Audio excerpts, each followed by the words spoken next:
Welcome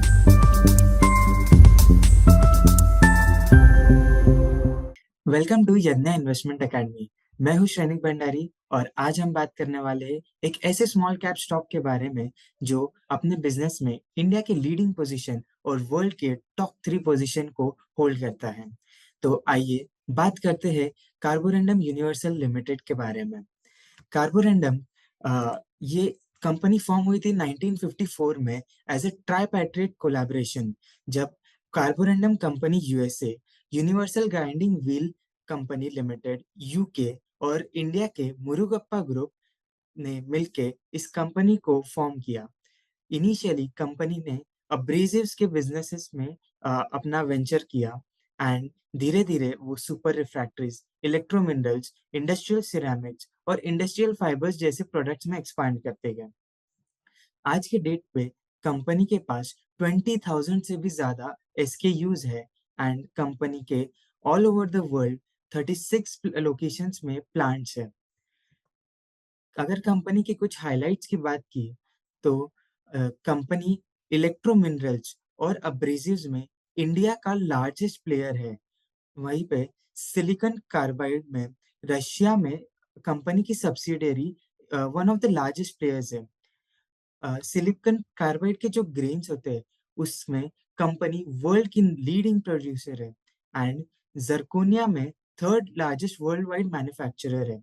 ऐसे ही अब्रेसिव्स में India और रशिया में मार्केट लीडर और वर्ल्ड की सेकेंड लार्जेस्ट मैन्युफैक्चरर है मेटलाइज सिलेंडर्स की। तो इस इंटरेस्टिंग स्टॉक के बारे में और जानते हैं कि उसने अपनी जर्नी कैसे की। 1954 में इनकॉर्पोरेट होने के बाद कंपनी ने अपनी वेरियस फैसिलिटीज ऐड की। कोटेड अब्रेसिव्स में बॉन्डेड अब्रेसिव फैसिलिटीज, बॉक्साइट की माइनिंग साइट्स को एक्वायर किया in the first decade of its journey. 1964 से लेके कंपनी ने सुपर रिफ्रैक्टरीज, जो उसका एक आज मेजर सेगमेंट है, वहां पे उसने अपना वेंचर किया। ब्राउन फ्यूज्ड एल्यूमिना, बॉक्साइट, ऐसे और भी ज्यादा कंपनी ने एक्सपांशंस करते गए। 1974 में ईस्टर्न एब्रेसिव्स लिमिटेड कलकत्ता को एक्वायर किया एंड उसके बाद कंपनी ने बॉन्डेड एब्रेसिव प्लांट एक जेवीबी फॉर्म की, मॉर्गन फॉर MMTCL। 1984 से लेके 94 में बॉन्डेड एब्रेसिव प्लांट में प्लांट एस्टैब्लिश किया होसर इंडिया में। सिलिकॉन कार्बाइड का प्लांट एस्टैब्लिश किया। रिफ्रैक्टरीज, इंडस्ट्रियल सिरेमिक्स के प्लांट्स में कंपनी धीरे धीरे अपने एक्विजिशंस करते गई और एक्सपांशंस भी करते गई। जैसे कि हम देख सकते हैं कि कंपनी कंटिन्यूअसली अपने कैपेसिटीज को एक्सपांड कर रही है। साथ ही साथ कंपनी ने काफी सारे एक्विजिशंस भी किए हैं in in its journey. So almost 70 years का जो कंपनी का लाइफ साइकिल रहा है अभी तक का, तो उसमें कंपनी ने मल्टीपल एक्विजिशंस किए। कंपनी ने पावर प्लांट्स भी सेटअप किया फॉर इट्स कैप्टिव कंजम्पशन। 2008 में एक बहुत ही इंटरेस्टिंग चीज हुई कंपनी के साथ। कंपनी ने रशिया की वुल्स की अब्रेसिव्स वर्क्स को एक्वायर किया और ये वुल्स की अब्रेसिव्स वर्क्स आज कार्बोरंडम यूनिवर्सल के 20 to 22% रेवेन्यूज और प्रॉफिट जनरेट करता है। ऐसे ही कंपनी ने रिसेंटली प्लस, अवुको और रोडियस, ये 3 कंपनीज को एक्वायर किया है। तो आगे कंपनी के ग्लोबल प्रेजेंस की बात करते हैं। कंपनी इंडिया में कई जगहों पे कंपनी के प्लांट्स है। साथ ही साथ Australia, UAE, south Africa, US, Germany और रशिया में एंड प्लस चाइना में भी कंपनी की सब्सिडियरीज है। मूविंग ऑन, कंपनी का बिजनेस मॉडल समझने के लिए हम कंपनी के बिजनेस को 3 भाग में डिवाइड करेंगे। सबसे पहले अब्रेसिव्स, फिर इलेक्ट्रोमिनरल्स और तीसरा है industrial ceramics and super refractories. तो आइए देखते हैं कि ये सारे बिजनेसेस है क्या। सबसे पहले शुरुआत करते हैं अब्रेसिव्स से। सो अब्रेसिव्स वो सब्सटेंस होता है जो क्लीनिंग या अब्रेडिंग के प्रोसेस में यूज आता है।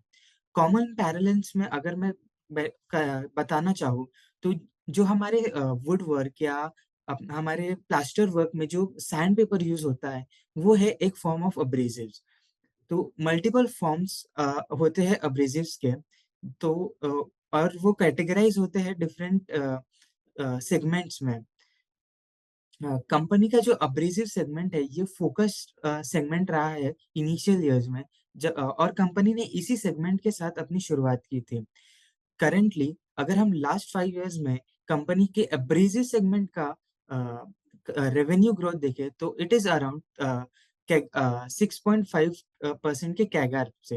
एंड एक्सपेक्टेशन है कि इंडस्ट्री जो अब इंडियन अब्रेसिव इंडस्ट्री है वो भी इसी 6.5 to 6.7% के कैगर से नेक्स्ट 5 इयर्स में ग्रो करेंगे। लास्ट 5 इयर्स में डिस्पाइट इन्फ्लेशन जो इनपुट मटेरियल्स में हुआ है उसके बावजूद भी कंपनी ने प्राइस हाइक से अपने सारे इनपुट कॉस्ट को ट्रांसफर किया, इन्फ्लेशन को ट्रांसफर किया है उनके एंड यूजर्स को। एंड कंपनी के मार्जिन्स मोर और लेस स्टेबल रहे 12 to 14% के रेंज में। मूविंग ऑन, अगर हम अब्रेसिव्स के दो मेजर सेगमेंट्स की बात करें या सब सेगमेंट्स की बात करें तो आते हैं कोटेड अब्रेसिव्स और बॉन्डेड अब्रेसिव्स। तो बेसिक डिफरेंस इसमें ये उनके फॉर्मेशन का होता है। तो कोटेड अब्रेसिव्स एक बेस मटेरियल पे अब्रेसिव्स के कोट चढ़ाकर किया जाता है, इनका मैन्युफैक्चर होता है। तो जैसे क्लॉथ पे या पेपर पे, जैसे कि मैंने आपको सैंड पेपर का एग्जांपल दिया था, या फिर डिफरेंट टाइप्स ऑफ फाइबर्स पे ये ग्रेन्स डिपॉजिट करके उन्हें बनाया जाता है।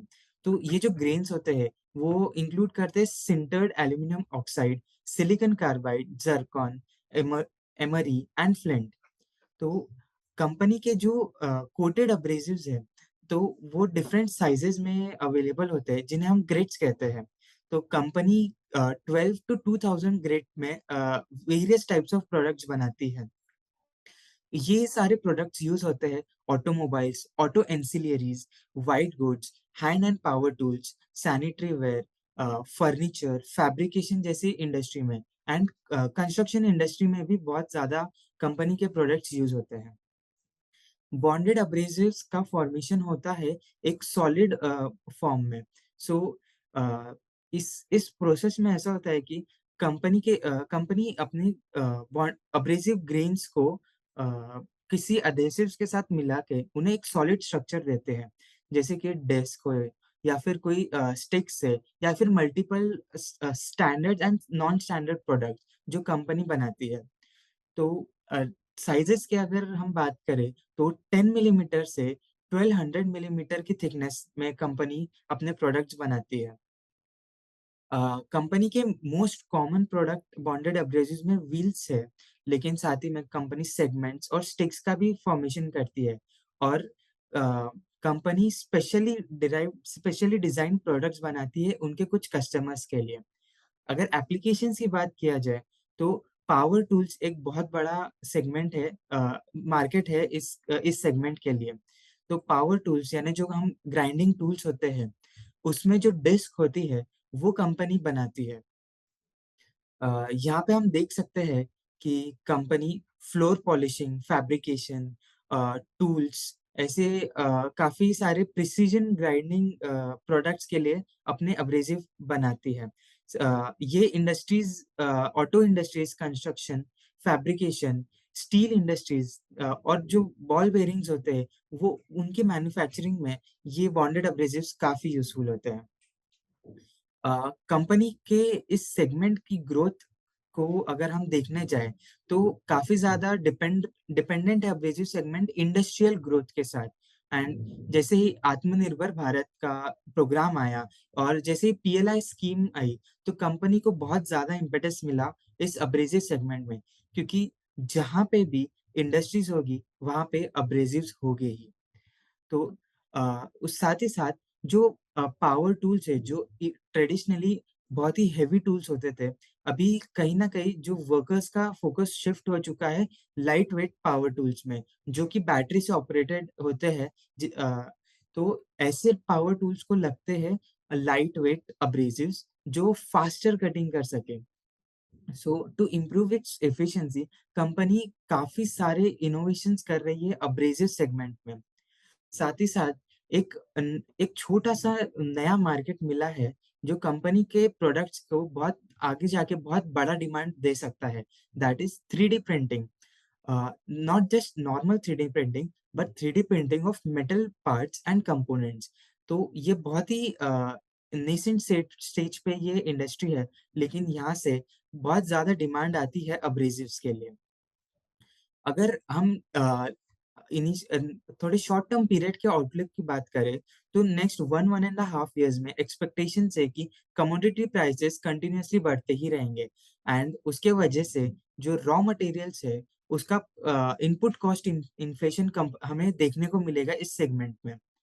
साथ ही साथ अगर हाई इन्फ्लेशनरी प्रेशर्स बनते हैं, तो उसके बावजूद भी company double digit growth rate को टारगेट कर रही है for the next 1-1.5 years. Company का मानना है कि स्ट्रॉन्ग रिसर्च एंड डेवलपमेंट की बहुत ज़रूरत है इस सेगमेंट में, क्योंकि जो डिमांड है वो काफ़ी ज़्यादा इनोवेटिव हो चुकी है। तो इसीलिए कंपनी को R&D पे बहुत ज़्यादा फोकस करने का टारगेट रखा है। And in terms of market, तो कंपनी रूरल मार्केट में ज़्यादा फोकस करने वाली है। अगर हम एप्लीकेशन इंडस्ट्रीज की बात करें, तो जैसे ही हमने पहले दोनों सेगमेंट्स में देखा था, बॉन्डेड एंड कोटेड अब्रेसिव्स में, तो ऑटो और कंस्ट्रक्शन ये काफी मेजर सेगमेंट्स है। साथ ही साथ bearings, general engineering, heavy engineering, steel, aerospace जैसे इंडस्ट्रीज में एब्रेसिव प्रोडक्ट्स काफी ज्यादा यूज होते हैं। तो नेक्स्ट बात करेंगे इलेक्ट्रो मिनरल्स की। तो स्पेशल फॉर्म्स ऑफ मिनरल्स जो जो कंपनी प्रोड्यूस करती है, उसमें आते हैं फ्यूज एंड सिंटर्ड मिनरल्स। तो सिंटरिंग इज अ प्रोसेस जहाँ पे मिनरल्स को या किसी भी सॉलिड को हीट और प्रेशर के जरिए मोल्ड किया जाता है, बिना उसके लिक्विडिफिकेशन के पॉइंट पे रीच किए। मतलब बिना उसको लिक्विड में कन्वर्ट किए ही उसका फॉर्म बदल दिया जाता है। तो कंपनी बनाती है माइक्रोग्रिड पाउडर्स, जो कि अब्रेसिव्स और रिफ्रैक्टरी सेगमेंट के लिए रॉ मटेरियल होता है। तो हम यहाँ पे देख सकते हैं कि ये जो सेगमेंट है, ये अब्रेसिव सेगमेंट और रिफ्रैक्टरी सेगमेंट के लिए एक इनपुट मटेरियल के जैसे काम करता है। तो यहाँ पे इंटर सेगमेंट सेल्स काफी ज्यादा होते हैं। साथ ही साथ कंपनी मल्टीपल प्रोडक्ट्स बनाता है, जैसे एल्यूमिनस, सिलिकॉन कार्बाइड, जर्कोनिया के। तो एक इंटरेस्टिंग फैक्ट यहाँ पे है कि सिलिकॉन कार्बाइड का ही दूसरा नाम है कार्बोरेंडम। तो जी हाँ, इस और हमने ये भी देखा है कि कंपनी सिलिकॉन कार्बाइड का लार्जेस्ट प्रोड्यूसर है। तो कंपनी अपने नेम को तो काफी अच्छे से जस्टिफाई कर रहा है। सो इलेक्ट्रो मिनरल्स और भी दूसरे इंडस्ट्रीज में भी काम आते हैं, जैसे कि टाइल्स एंड पेंट्स हो जाए, और जो हमारे सोलार सेल्स होते हैं, तो उसमें सिलिकॉन वेफर स्लाइसिंग का एक प्रोसेस होता है। वहां पे भी ये इलेक्ट्रो मिनरल्स काफी ज्यादा यूज होते हैं। उसके साथ साथ मेटलर्जी डिपार्टमेंट्स में भी कंपनी के प्रोडक्ट्स यूज होते हैं। तो कंपनी के मल्टीपल प्रोडक्ट्स है, जैसे कि brown fuse alumina BFA, white fuse alumina WFA, silicon carbide, alumina zirconia, bubble zirconia, CUMI blue, जैसे कि और भी कई सारे प्रोडक्ट्स। अगर हम इस सेगमेंट की ग्रोथ के बारे में देखें, तो ऑलमोस्ट 12% के कैगार से लास्ट 5 इयर्स में इसका टॉप लाइन ग्रो हुआ है। And in terms of revenue, FY 22 में ये सेगमेंट का सबसे ज्यादा कंट्रीब्यूशन रहा है रेवेन्यूज में।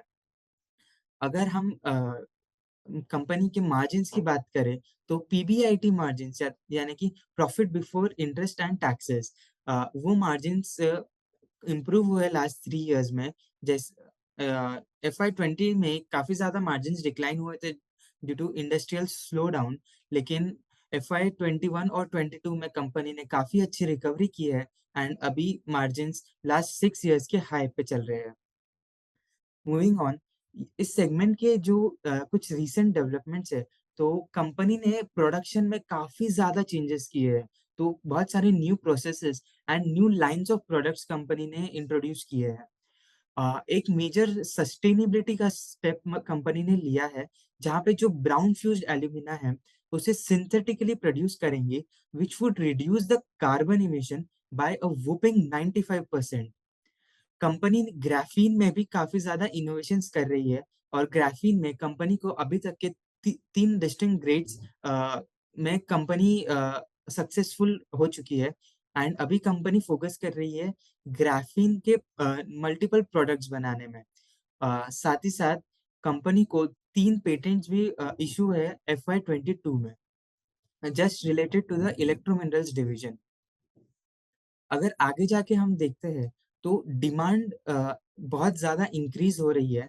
मैनेजमेंट ये भी बोल रही है कि जो सिलिकॉन कार्बाइड है, जो अब्रेसिव्स और रिफ्रैक्टरीज में यूज होता है, तो वो कंपनी बाहर भी सेल आउट करने का प्लान करने वाली है, जो अभी तक के सिर्फ कंपनी के होम कंजम्पशन में यूज हो रहा था। साथ ही साथ वॉल्यूम ग्रोथ बहुत मेजर एस्पेक्ट रहेगा यहाँ पे, बिकॉज यहाँ पे प्रोडक्ट ब्रांडिंग एज सच नहीं है, तो this segment is all about the volume gain.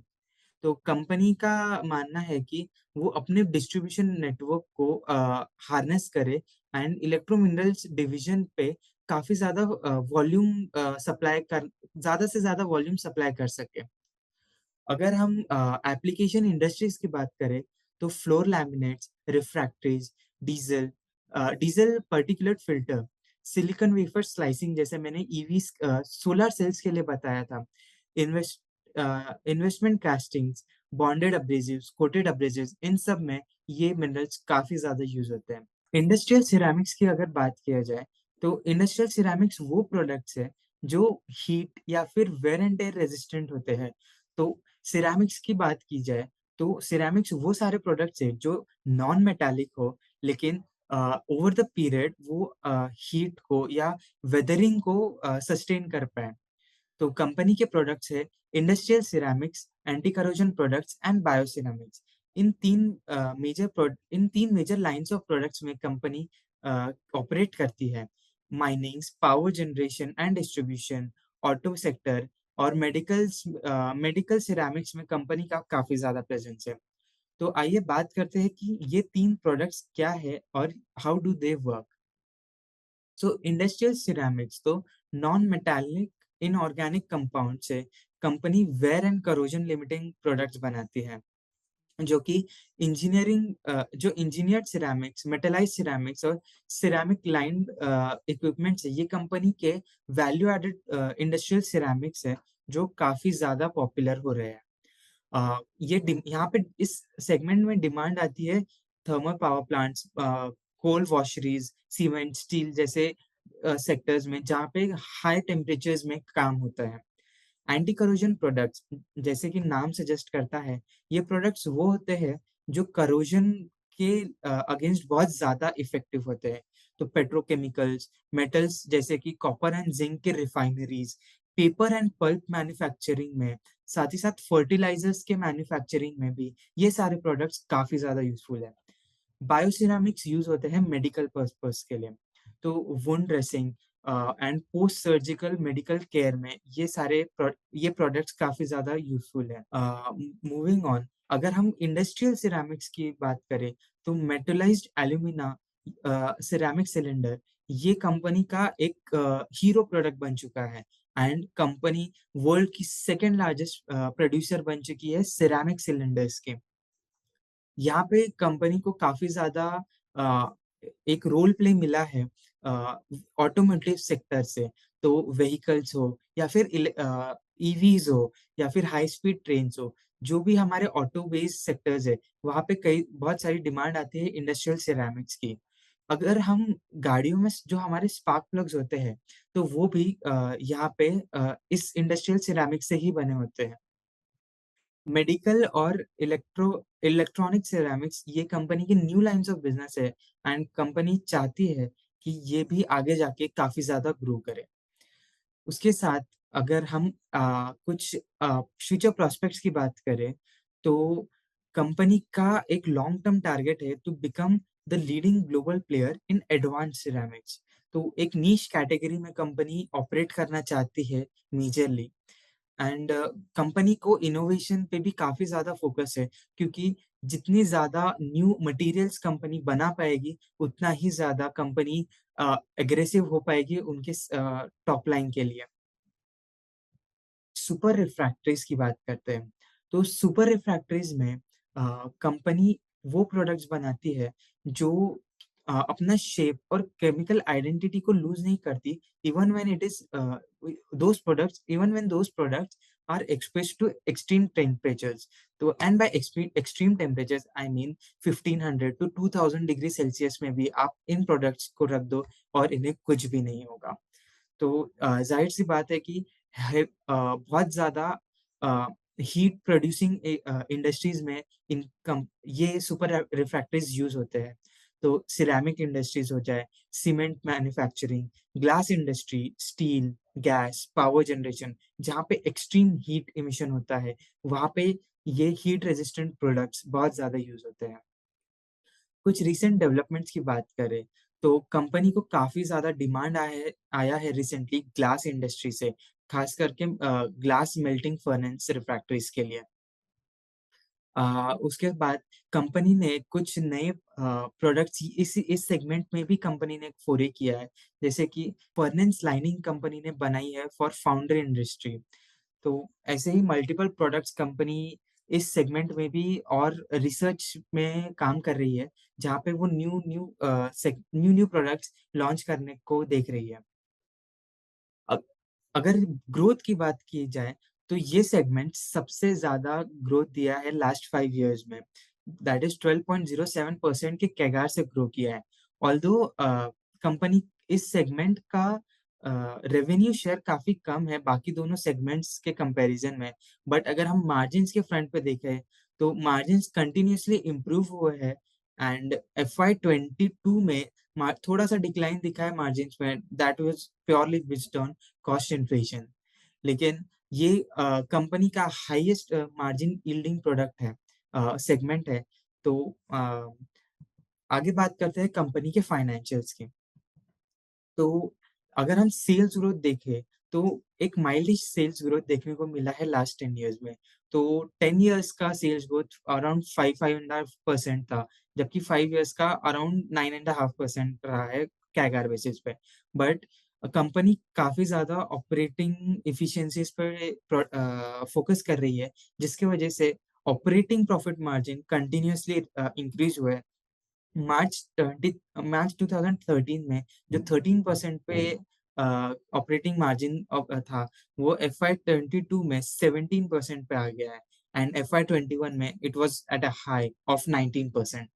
तो जाहिर सी बात है कि इसका इफेक्ट बॉटम लाइन में भी दिखेगा। एंड कंपनी के लास्ट 10 इयर्स में प्रॉफिट ग्रोथ 14% से हुई है। कंपनी के कंसोलिडेटेड फिगर्स की बात करें तो जो रिटर्न ऑन कैपिटल एम्प्लॉयड और रिटर्न ऑन इक्विटी, ये दोनों 12 और 9% से बढ़ के 20 और 15% पे पहुंच गए हैं लास्ट 8 to 9 इयर्स में।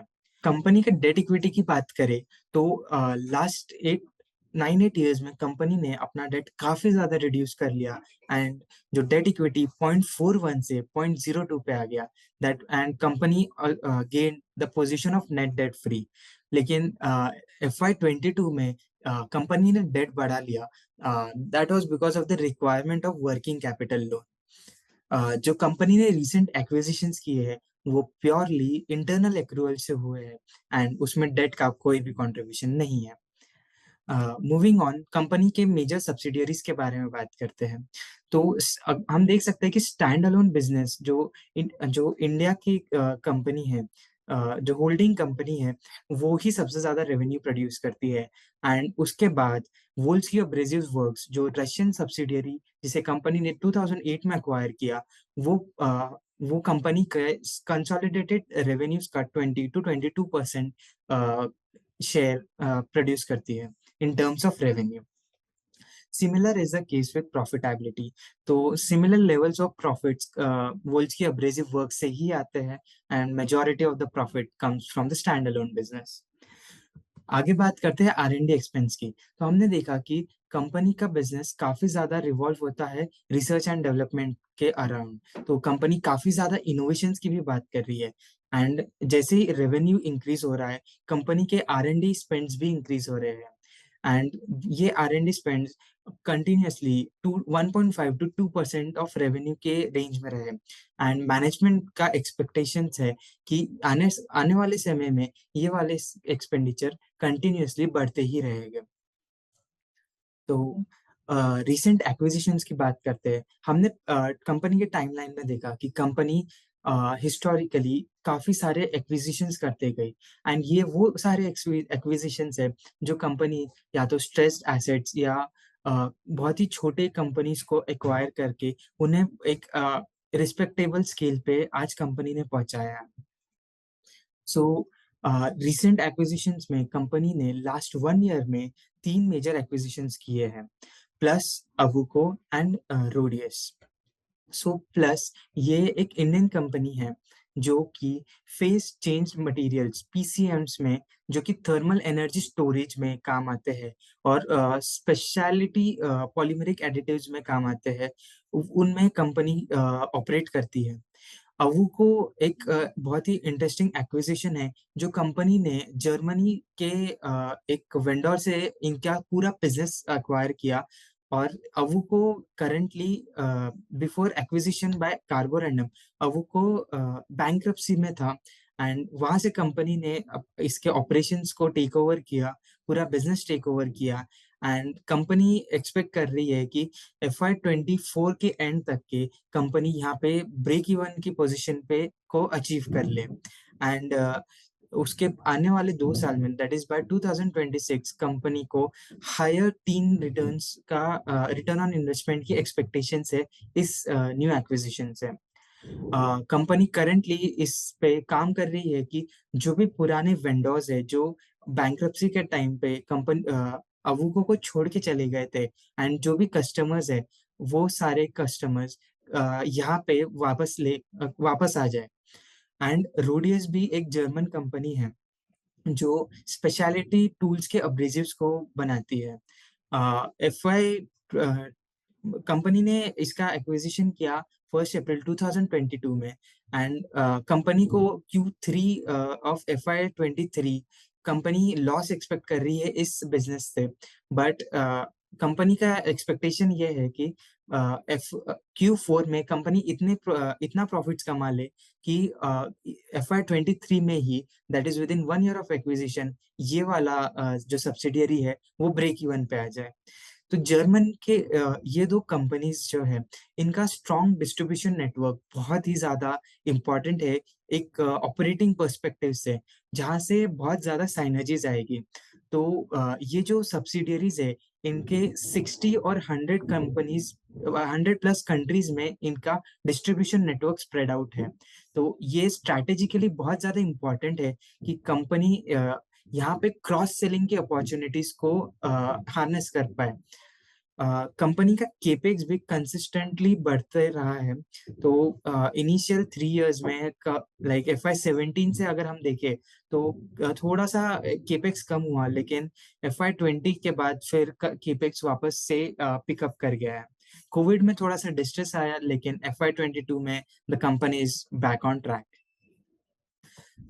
गवर्नेंस की बात की जाए तो कंपनी करंटली मुरुगप्पा ग्रुप की सोल एंटिटी बन चुकी है। मुरुगप्पा ग्रुप को इंट्रोडक्शन की तो कोई जरूरत नहीं है। आज वो इंडिया का one of the leading group business conglomerates है, which functions in more almost 29 businesses.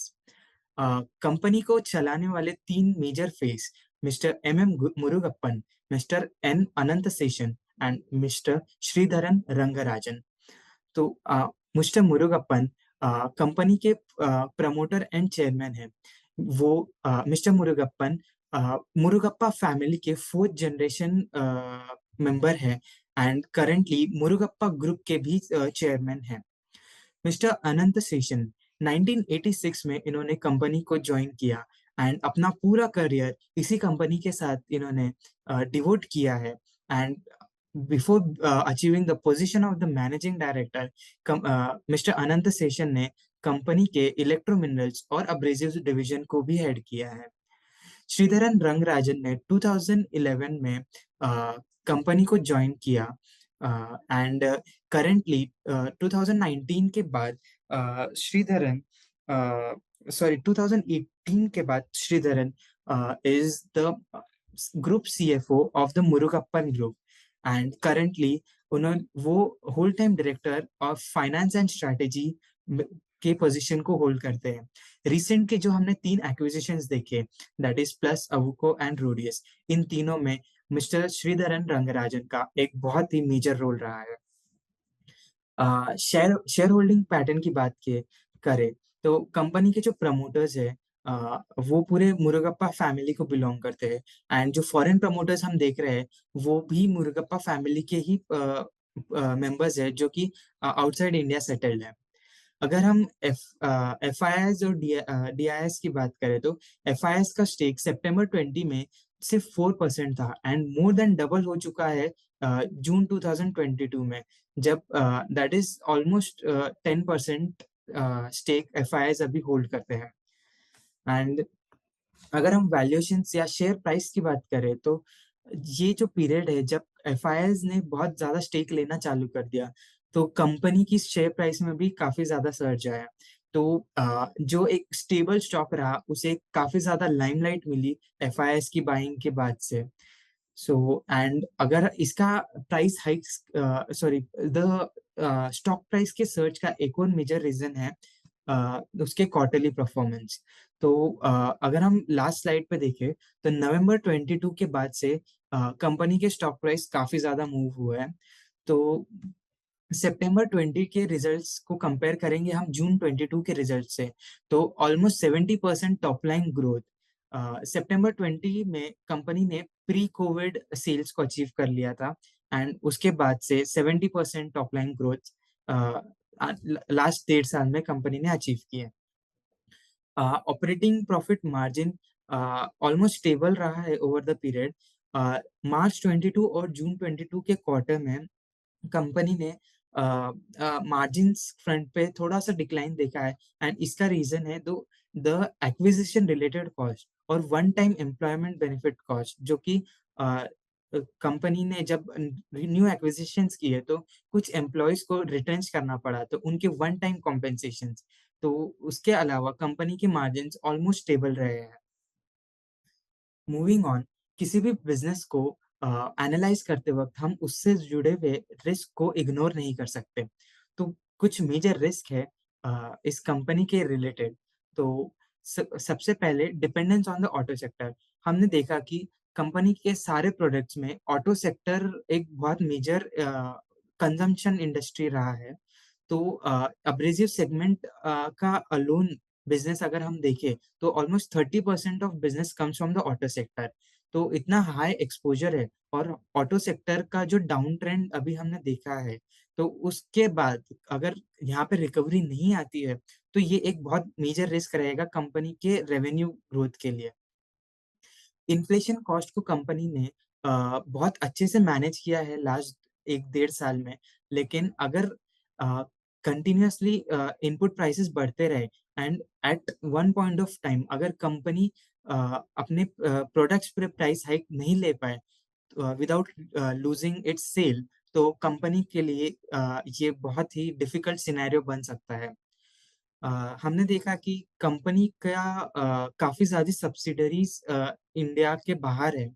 अगर हम कंपनी के रेवेन्यू डिस्ट्रीब्यूशन की बात करें तो almost 45 to 50% of revenue comes from the foreign countries, जो आउटसाइड इंडिया है वहां से। तो फॉरेन एक्सचेंज रिस्क जाहिर सी बात है कि एक बहुत बड़ा इशू है। साथ ही साथ वोल्स की अब्रेसिव वर्क्स, ये कंपनी की एक मेजर सब्सिडियरी रही है, लेकिन रशिया यूक्रेन वॉर के बाद आ, एक बहुत बड़ा चैलेंज आ चुका है कंपनी की इस सब्सिडियरी के लिए। लास्ट 6 मंथ्स में जब से ये वॉर शुरू हुआ है, तब से कंपनी काफी अच्छे से इस सिचुएशन को हैंडल किया है कंपनी ने। Initially before the before pre war period company का वोल्स की अब्रेसिव वर्क्स जो कंपनी है उसका 50% रेवेन्यू यूरोपियन कंट्रीज से आता था, लेकिन अभी वो शेयर रिड्यूस हो गया है 30% टू 20 to 30% पे Q1 के हिसाब से। इसका एक मेजर रीजन है कि कंपनी सप्लाई नहीं कर पा रही है अपने प्रोडक्ट्स इन यूरोपियन कंट्रीज, क्योंकि वहाँ पे सप्लाई चेन इश्यूज आ गए हैं। एंड ओवर द पीरियड जो सैंक्शंस लगे हैं रशिया पे, तो एक पॉजिटिव एस्पेक्ट ये है कि वोल्स की एब्रेसिव वर्क्स के किसी भी प्रोडक्ट्स पे कोई भी सैंक्शन नहीं लगा है। लेकिन जो लॉजिस्टिक्स का इश्यू है, आइदर जो एशिया में वोल्स के एब्रेसिव वर्क्स के प्रोडक्ट्स आते थे या फिर जो यूरोप में जाते थे, जो वो सारे प्रोडक्ट्स में जब रशिया कट ऑफ करने लग गई है सारी कंट्रीज, तो वहां से प्रोडक्ट्स निकालना बहुत ही डिफिकल्ट हो चुका है। तो ये एक मेजर रिस्क है, लेकिन कंपनी ने अभी रेवेन्यू फ्रंट पे कोई मेजर इम्पैक्ट नहीं देखा है, क्योंकि due to its long term contracts with the European counterparts, company Russia की डोमेस्टिक डिमांड को मीट नहीं कर पा रही थी। And currently Volzhsky abrasive works Russia के डोमेस्टिक डिमांड को कैटर करने का टारगेट कर रही है। उसी के साथ एक मेजर रिस्क यहाँ पे है कि वर्ल्ड पूरे वर्ल्ड ने रशिया को स्विफ्ट बैंकिंग सिस्टम है, उसमें से रशिया को कट ऑफ कर दिया है। इस वजह से वोल्स की अब्रेसिव वर्क्स को फॉरेन एक्सचेंज रिस्क को हेज करने के लिए कोई भी मैकेनिज्म नहीं बचता है। एंड Q1 में यही हुआ कि जब रशियन रूबल बहुत ज्यादा स्ट्रांग हुआ, तो कंपनी को काफी ज्यादा फॉरेन एक्सचेंज लॉसेस बेयर करने पड़े। तो ये थे कंपनी के कुछ इंटरेस्टिंग प्रोस्पेक्ट्स। अगर आपको ये कंपनी के एनालिसिस पसंद आया हो, तो प्लीज़ हमें कमेंट करके बताइए, वीडियो को लाइक कीजिए और ऐसे ही इंटरेस्टिंग कंपनीज़ के इंटरेस्टिंग फैक्ट्स जानने के लिए बने रहिए यज्ञा इन्वेस्टमेंट अकेडमी के साथ। मैं हूँ श्रेनिक, थैंक यू।